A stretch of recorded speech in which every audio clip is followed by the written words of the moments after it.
wafdigun geeka deeri magaalada Baydhabo ee xarunta ku meel deerka maamulka Koonfur Galbeed iyo ujeediyay ku qayb galowga shirkadan ku hadalay wada talado ku walbarashada dalka oo ay horeyaan ku qayb galeen wasaaradda walbarashada maamul goboleedyada dalka iyo agaasimaha guud wasaaradda walbarashada dawladda Soomaaliya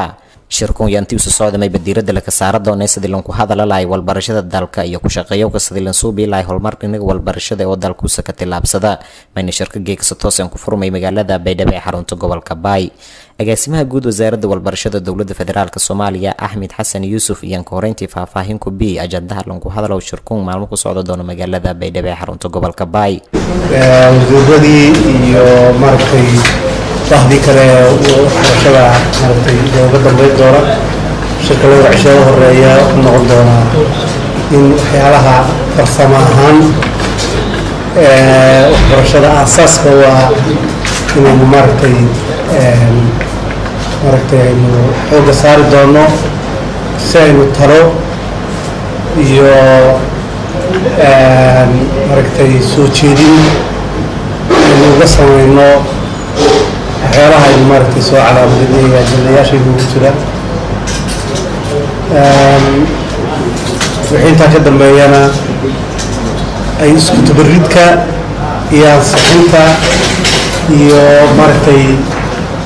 jihaynta ayna siin doonaan wasiirada wasaaradaha dowlad goboleedyada iyo wasiirka waxbarashada dowladda federaal waxaan jecelahay inaan hadal badan oo hadalkaan u dhigto maalinta dambe laakiin soo dhaweynta iyo mahadcelinta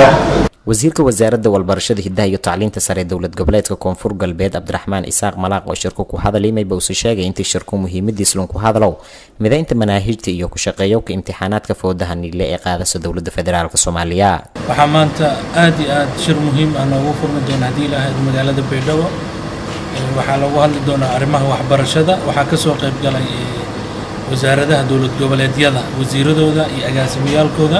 waxaa lagu hadli doonaa arrimo badan oo bahda waxbarashada ku saabsan baritan insha Allah waxaan soo dhaweyn doonaa wasiirkii ugu sareeyay iyo bahda waxbarashada mudane Cabdullaahi Goodax Barre waxaan rajaynaynaa kulan miridhal oo wanaagsan inuu nagu soo baxo insha Allah MOU hor loo saxiixay ayaa jiro marka hadda waxaan review inaan ku sameeyno waxaan rabnaa bahda waxbarashada qaabka manaahijta iyo wixii loo mideyn lahaa arrimihii waxbarashada dawlad goboleedyada iyo dawladda federaalka waxaa jiro mashruuc oo fara badan oo u yaaliin bahda waxbarashada qaabkii saami qaybsi loogu qaybsan lahaa intaba waa laga hadli doonaa waxaan rajaynaynaa haddii ilaahay in dawlad goboleedka oo gogasha fadhisay bahda waxbarashada heer federaal iyo heer dawlad goboleed magaalada Baydhabo ee gogasha noo taalo aad iyo aadna soo dhaweyn fiican oo qadarin qiimo leh ayaa meeshaas ka dhacday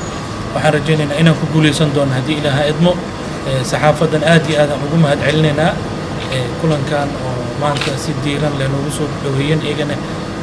baad saxaafadan mahadcelin gaaran u sameynayna insha Allah